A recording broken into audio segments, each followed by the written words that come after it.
100.5.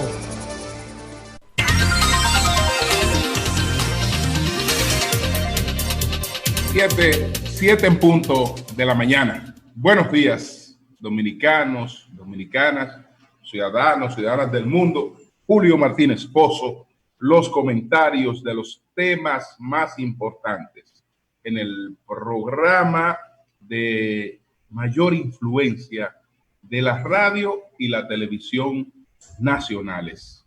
En este viernes 22 de mayo, año 2020, buenos días a todo el equipo del Sol de la Mañana.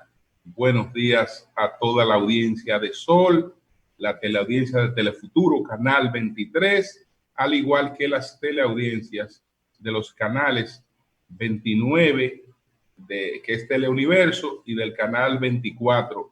Esos canales, esos dos últimos canales, se incorporan a partir de las 9 de la mañana. Y a las personas que siguen nuestros contenidos a través de las redes sociales. Buenos días a todos y a todas.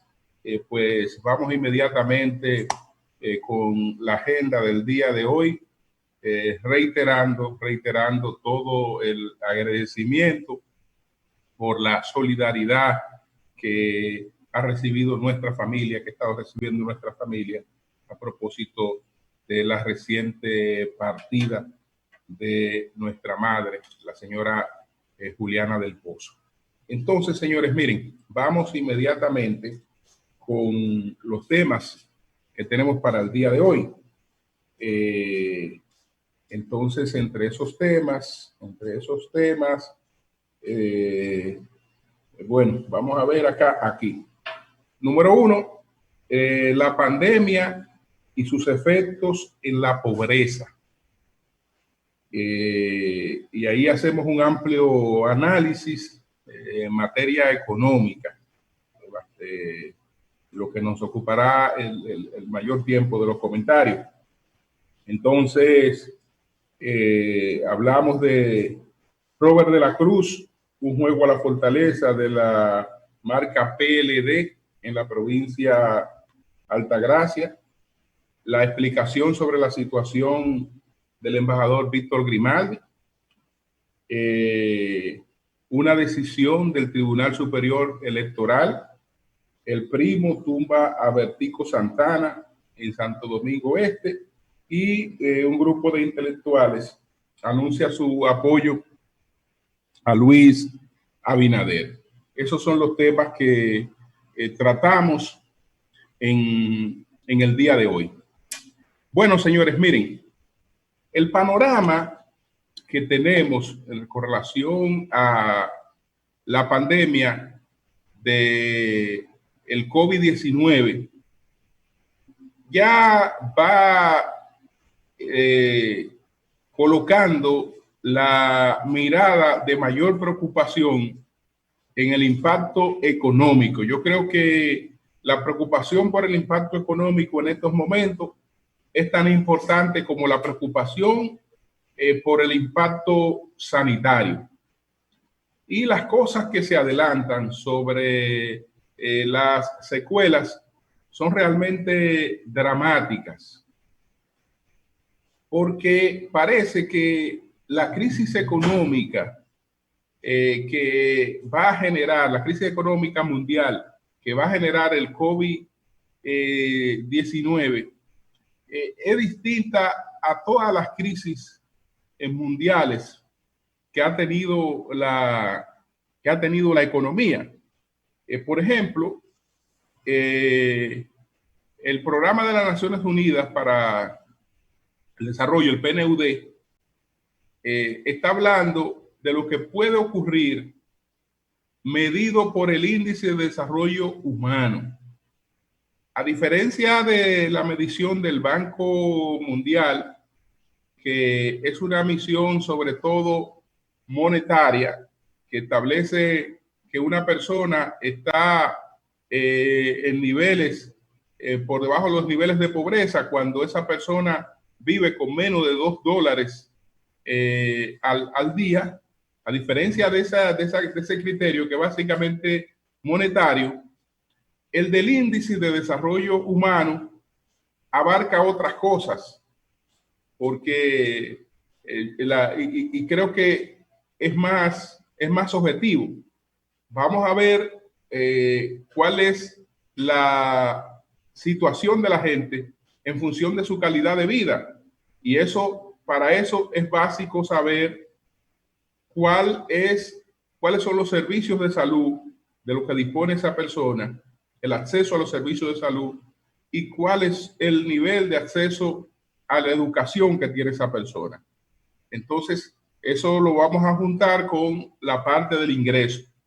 Y ahí, entonces, estos tres elementos, hay otros, pero estos tres elementos van a establecer el índice de desarrollo humano. Por esa vía, ¿qué es lo que se está planteando? Que esta crisis tiene un componente que no tenían crisis anteriores. Nosotros mencionamos la crisis económica del 2008 porque ha sido una de las más conocidas a nivel mundial y es una de las más recientes. Pero el mundo siempre ha vivido decenios tras decenios en crisis económica, con impactos distintos. Ahora bien, ¿qué es lo que está planteando el PNUD? O el índice, a través del índice de desarrollo humano, que por ejemplo, las crisis anteriores nunca detuvieron, nunca hicieron descrecer el índice de desarrollo humano.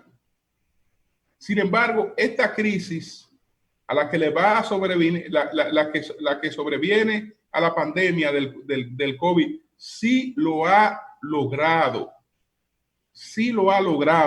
ha deteriorado, digamos, la calidad de vida hasta hacer descender el índice de desarrollo humano, que se expresa en datos como el que en los países,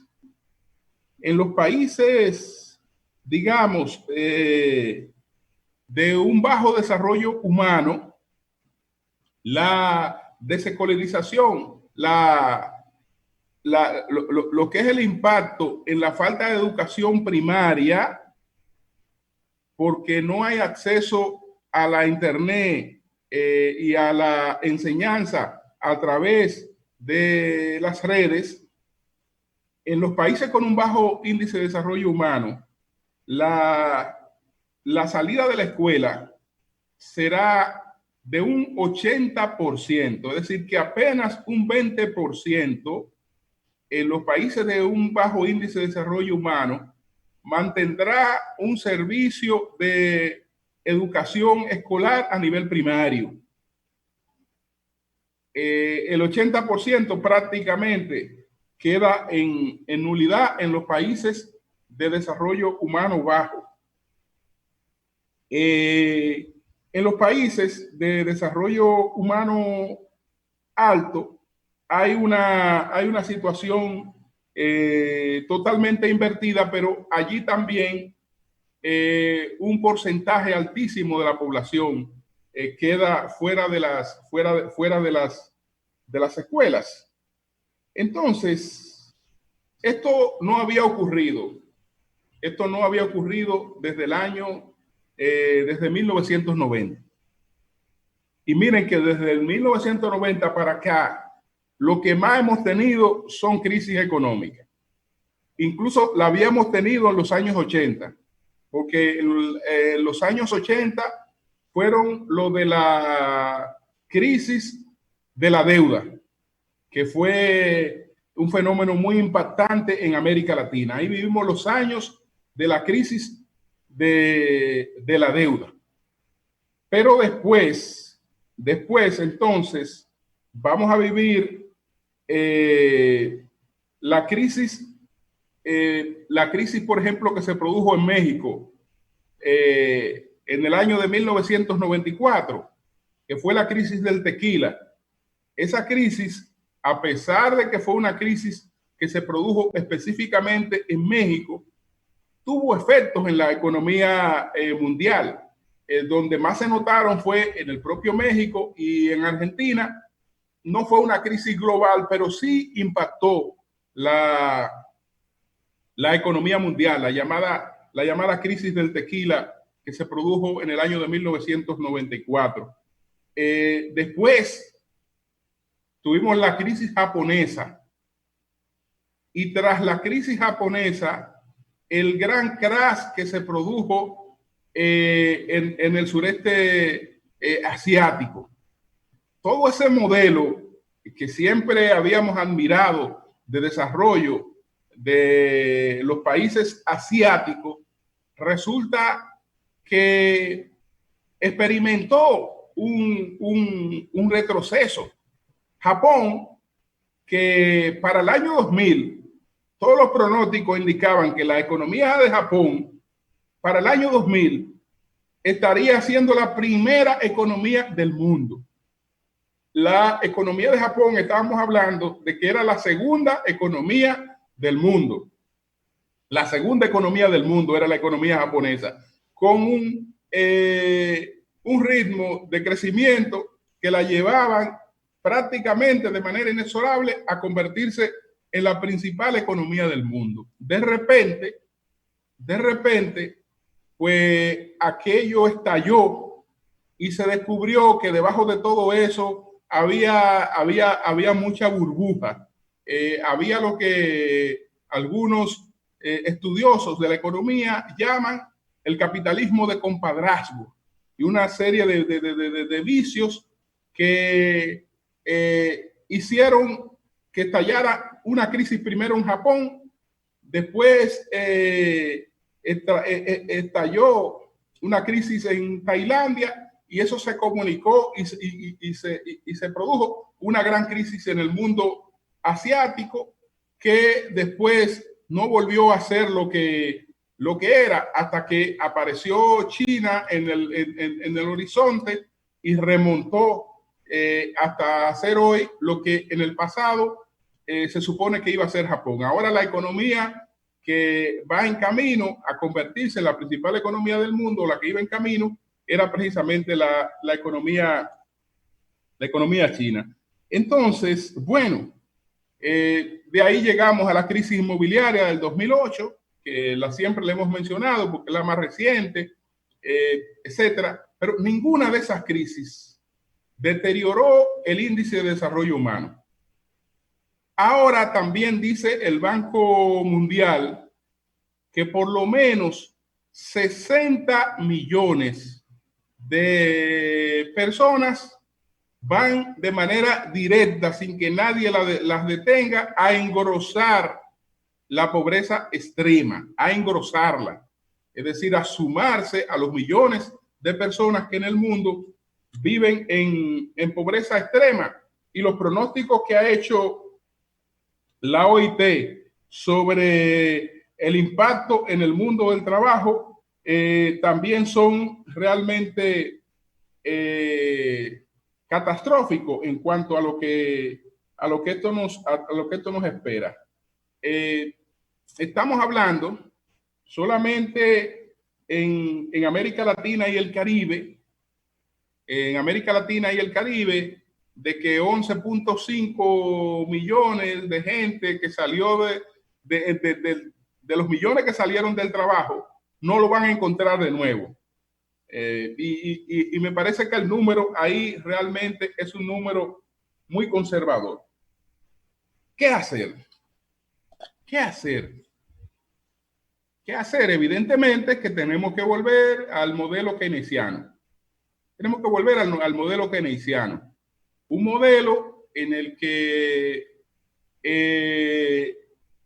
el Estado tiene un rol distinto al que pretendió, digamos, atribuirle el Fondo Monetario Internacional y el Tesoro de los Estados Unidos. ¿Qué debería hacer un Estado según el Fondo Monetario Internacional y el Tesoro de los Estados Unidos, que ha sido la receta fundamental? Bueno, debe ser reductor de sus gastos, es decir, reducir el gasto del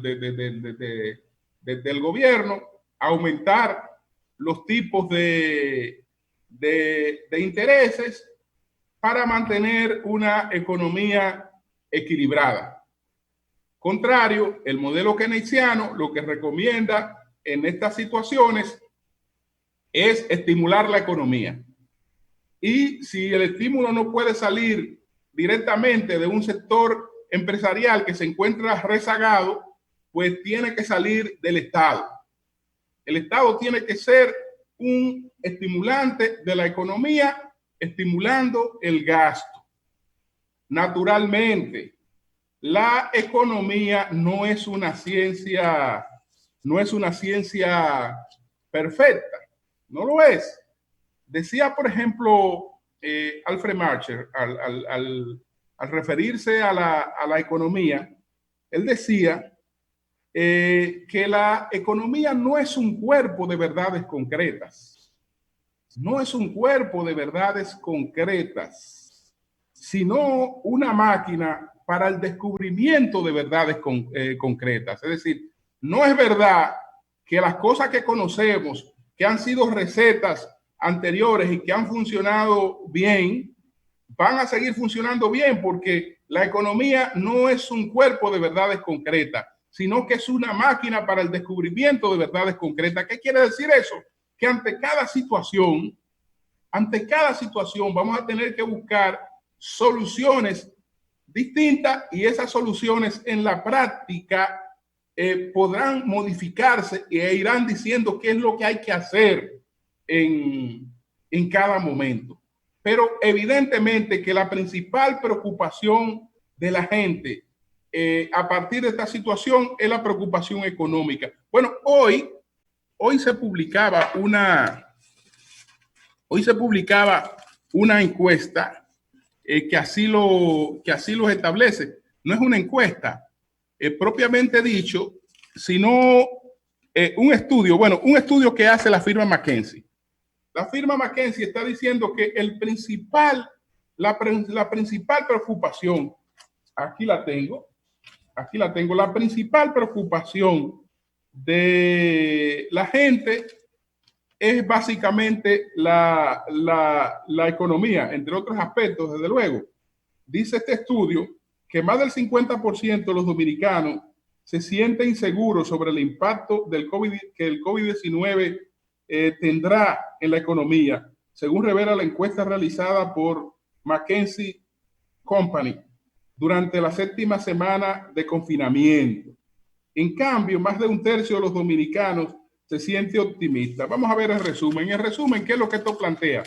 En resumen, cuando McKinsey Company consultó a los dominicanos cuáles eran sus preocupaciones más importantes durante la crisis del COVID-19, indicaron que eran el panorama de la salud pública, 83%, la economía del país, el 74%, la salud de sus parientes más vulnerables, el 73%, la seguridad de la familia, el 70%, así como no saber cuánto tiempo durará la situación de la pandemia. Es decir, que economía y salud, las dos principales preocupaciones.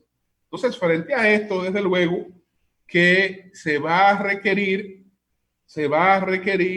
de unas políticas económicas llamadas a procurar la recuperación. Pero como no hay una fórmula perfecta, y de eso hablaba un poquito ayer, como no hay una fórmula perfecta, pueden darse situaciones que son contradictorias. Decía ayer que tal vez las autoridades monetarias no han sido muy sinceras con el país, porque cuando se ha preguntado sobre la situación del dólar, lo que han dicho es que no hay razones medibles en el mercado que estén justificando una alza como la que se ha producido en la prima del dólar. Sin embargo, se han reservado un criterio que es prácticamente común en la economía, en el que los principales estudiosos de la economía coinciden, no importa que tengan contradicción de otra naturaleza, coinciden en el hecho de que hay dos cosas que a la vez no pueden mantener el mismo nivel. No pueden mantener el mismo nivel. Es decir, cuando en un país hay un control del tipo de cambio, y la República Dominicana se caracterizó durante las administraciones del Partido de la Liberación Dominicana por un control del tipo de cambio, cuando hay control efectivo del tipo de cambio, el tipo de intereses, entonces, también se mantiene muy controlado, muy controlado. Fíjense que antes, para liberar recursos, era solamente en los momentos en que había cierta crisis que la Junta Monetaria disponía de la liberalización de parte de recursos de encaje para poder hacer préstamos a bajo costo. Sí, eso se mantenía más o menos controlado. ¿Qué ocurre? Que ahora, como hemos tenido que aplicar como una receta de recuperación una amplia disposición de crédito a bajo costo, no puede haber a la vez una armonía en la prima del dólar con esa disponibilidad de recursos para préstamos a bajo costo. ¿Por qué? Porque ese dinero que está disponible para préstamos a bajo costo es un dinero que va a salir a buscar dólares, porque es un dinero que se está prestando básicamente con un interés de activar la economía, de crear empleos. Y para activar la economía, todo el que tiene un negocio va a hacer inversión. Entonces usted necesita maquinaria, usted necesita insumos que tienen un alto componente de importación, y necesita una serie de cosas. Entonces, ellos, aunque no lo han dicho, lamentablemente, y casi por una necesidad de la economía, en ese desplazamiento que ha tenido el dólar hay algo de intención, porque es prácticamente una regla de la economía. Es como si en su casa hay precariedad económica, y usted le dice a sus hijos, bueno, muchachos, vamos a pagar el colegio, pero no hay paseo, porque entre los recursos que tenemos no podemos fallar con el colegio. Lo que único que vamos a eliminar el paseo, pero vamos a pagar el colegio, que es básico, y nos vamos a quitar una serie de lujos. Cuando hay crisis, las juntas monetarias, que son unas instituciones propias de la época, digamos, colonial, porque el papel de una junta monetaria era el de mantener un control de la moneda que fuera equivalente al del país que reinaba. Por ejemplo, en nuestro caso, a España, ¿no? Podía haber una junta monetaria que lo que hacía es que si tuviéramos una moneda, esa moneda tratara de tener una equivalencia con la moneda de la corona. Esa era, por eso se crearon las juntas monetarias. Después incluso se llegó a creer que estaban fuera de uso en la economía moderna. Después la crisis argentina demostró que no estaban fuera de uso, porque Argentina en los 90 y algo, una de las soluciones que buscó para poder buscar confianza en los mercados internacionales fue la creación de una junta monetaria. Entonces, hay algo de eso por ahí, aunque no se haya comunicado, y yo soy partidario de que a la gente siempre se le comuniquen las cosas. Le comuniquen las cosas para que después la gente no se esté formando criterios. No. Tú me estás reclamando préstamos a bajo costo y yo te estoy poniendo préstamos a bajo costo. En ninguna parte usted puede buscar cualquier receta económica y ninguna incluye las dos cosas con niveles de baja hacia la vez. O se está controlada la emisión monetaria por vía del tipo de cambio, o está controlada la emisión monetaria por vía del tipo de interés. de los tipos de interés. Por una de las dos partes está un poco más apretada la cosa siempre. Y eso es una regla del mantenimiento de la estabilidad macroeconómica, que si esa se rompió, entonces ya ahí sí no hay cosa que la pueda realmente, digamos, sostener. Entonces, dejo aquí la parte de estas reflexiones sueltas sobre el tema económico, que es un gran desafío. Es un gran desafío. Y repito, el próximo gobierno es un gobierno sumamente difícil. Sumamente difícil el próximo gobierno que nos tocará a nosotros y que le tocará a cualquier país, pero en el caso dominicano sumamente difícil, porque es un gobierno que tiene que actuar con pie de plomo. Y es un gobierno que tiene que ser un gobierno de concertación, porque lo que va a administrar es crisis y desde luego la posibilidad de producir un levantamiento de la economía. Entonces, en el plano político tratamos estas cosas que nos toman ya menos tiempo, pero son importantes. Primero, la designación de Robert de la Cruz como candidato a la senaduría del PLD en la provincia de la Altagracia. Esto, en principio, es una apuesta del PLD por el fortalecimiento de su marca en esa provincia. De entrada, gana el PLD. Lo que no estoy diciendo necesariamente que eso signifique que gana la senaduría. Ya tendríamos que ver el desarrollo de una campaña y ver lo que pasa en la provincia de Altagracia. Yo no tengo datos como para afirmar esto. Pero cuando digo que gana el PLD, es porque el PLD, con Robert de la Cruz como candidato a senador en Higüey, se fortalece como marca. Porque en Higüey el PLD tenía como candidato a senador Amable Aristi Castro. Y en verdad que para el voto PLDista era una candidatura con la que no había mucha identificación. Entonces ahora hay un candidato con el que la marca PLD se identifica. Eso quiere decir que esa marca tiene posibilidad de expresarse de manera políticamente más apropiada para ella en Higüey.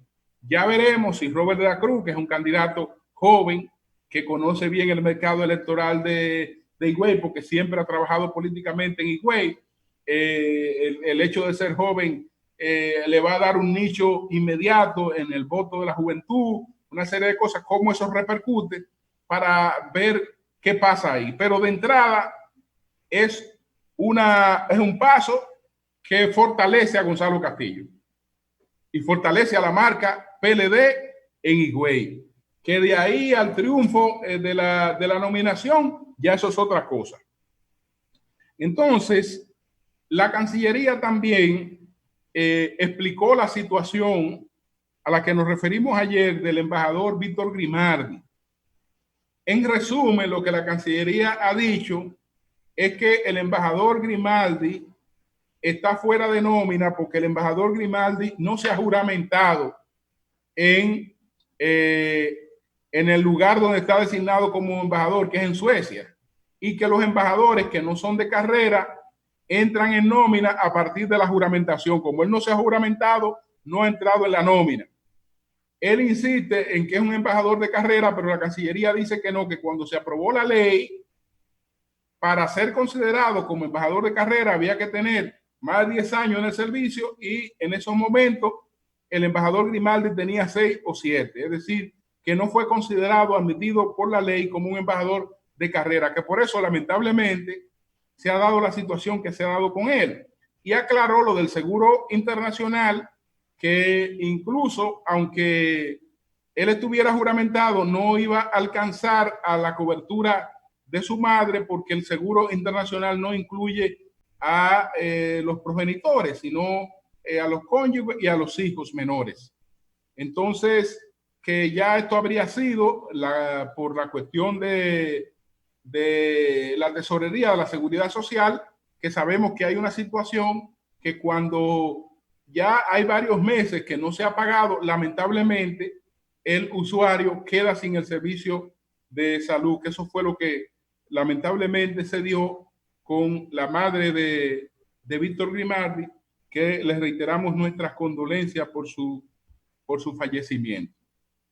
Entonces, pero ella no necesariamente falleció a causa de esto, porque me imagino que ella recibió los servicios y que la diferencia que hay es que el servicio entonces te lo cobran y eso es otra cosa. Entonces, finalmente, hay dos cosas del PRM. La primera, que siguen los problemas con las candidaturas a diputados de los diputados del PRM que quedan fuera de la boleta.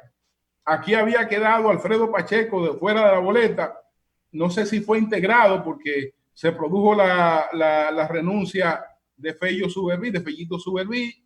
Entonces no sé si con esa renuncia fue para poder incluir a Alfredo Pacheco en la boleta. Pero en el caso de la circunscripción 2 de Santo Domingo Este, entonces, Bienvenido Ortiz, mejor conocido como el Primo, según el Tribunal Superior Electoral, es el candidato y no Bertico Santana, que ha quedado fuera de la boleta como candidato a diputado del PRM en la circunscripción número 2 de Santo Domingo, de Santo Domingo Este. Entonces, por otra parte, Luis Abinader hoy está recibiendo el apoyo de un grupo de intelectuales que publican un documento en el que expresan su apoyo a Luis Abinader. Ellos plantean que lo hacen porque parten de una profunda reflexión sobre el destino de la nación dominicana e interpretando la necesidad de cambio político, social y económico de nuestra sociedad.